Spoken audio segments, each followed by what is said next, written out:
Ang mabuting balita ng Panginoon, ayon kay San Marcos.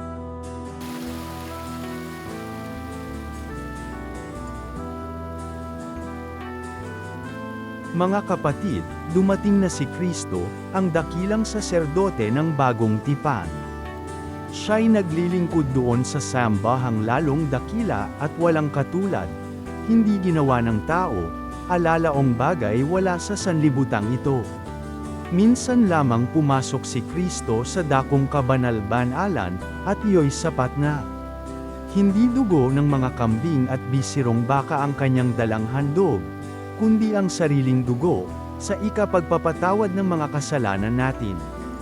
Ang dugo ng mga kambing at mga toro at ang abo ng damalagang baka ay iwiniwisik sa mga taong itinuturing na marumi.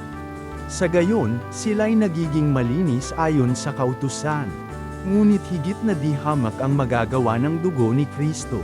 Sa pamamagitan ng walang hanggang espiritu ay inialay niya sa Diyos ang kanyang sarili na walang kapintasan.